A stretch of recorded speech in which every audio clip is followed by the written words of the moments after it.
Well, hi there. So in this video, we're going to do the practice problems related to monopolistic competition.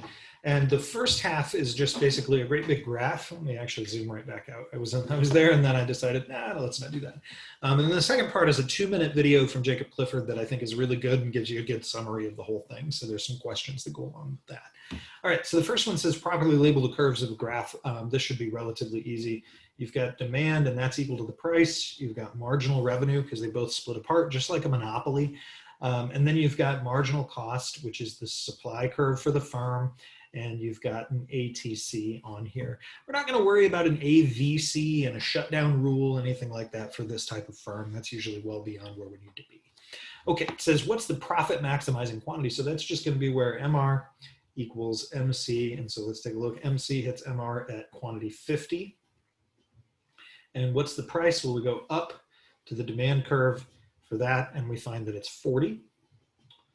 Is the firm earning a profit or a loss or a normal profit? If so, what is it? And so we kind of compare and we say, what's the ATC? Well, the ATC is here at that quantity 50. And so price is bigger than ATC. So they're earning a profit, and profit of, and then we just kind of say, all right, 30 to 34, that's 6 times 50 gives us that rectangle, right? Boy, I'm doing terrible at rectangle drawing, right? But that whole area is 6 times 50 is 300. And then it says, what's the firm's deadweight loss? And so that's this area, this two triangles. And so we can find it and say, notice, right, that we go from 36 to 30. And so the height of that triangle is 6. And the base is 20 divided by 2. So 6 times 10 is 60. And then we're going to add this triangle up here. Notice that the two triangles are not the same size. You have to be careful of that. So the height of this triangle is 4, going from 40 to 36. So 4 times 20 divided by 2, so that's 40. So 40, so that's 100. A lot of deadweight loss. What quantity would be allocative efficient? In other words, where does marginal cost equal the price? And that's here. It's socially optimal. And so what is that? 70. When will firms enter or exit? And so in the long run, we know monopolistically competitive firms, right, can enter and exit a market. And so because there's profit, we would expect there to be entry. Other firms will join.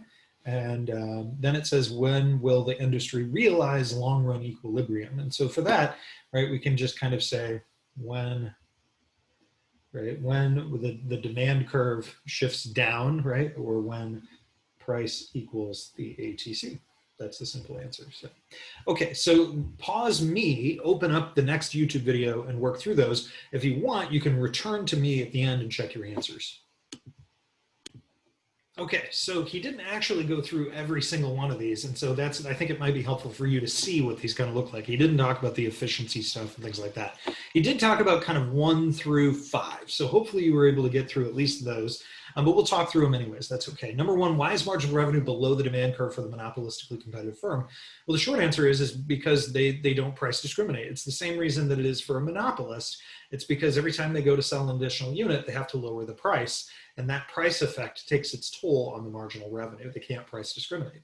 Second one, what quantity do they produce? Well, every firm always produces at MR equals MC at that quantity in order to profit maximize. Third, what's their profit in the long run? Normal or 0. He talked about that in the video. And 4, where do they price their product? They price it on the demand curve. So they look to the demand curve to find the prices. 5, what's the relationship between price and ATC in the long run? They're equal to each other, right? They just are kind of tangent is the other way you could have said that the ATC line just kind of touches that demand curve and then goes away. Then 6 and 7 talk about different types of efficiency. And hopefully you were able to remember that price equaling MC, or marginal cost pricing, is what we call allocative efficiency. This is when we say something is socially optimal. And that's a really important thing. You're going to see it on the test. What kind of efficiency does price equal minimum ATC show? That's called productive efficiency. So that's the idea of you're producing at the quantity where you're basically you're most productively efficient. Okay, are they efficient? No, because they end up not being either one of those things, right? You know, when we think about, I'm going to show you what that looks like, right? We're not here at the minimum ATC. We're also not at the socially optimal point. So we are not productive, nor we are allocative efficient. Number 9 says, what's excess capacity? That just means that you could produce more units at a lower ATC. And if we look actually to this top graph, you can see we're producing quantity 50. We could be producing slightly more units at a lower ATC. So we have actually excess capacity to produce.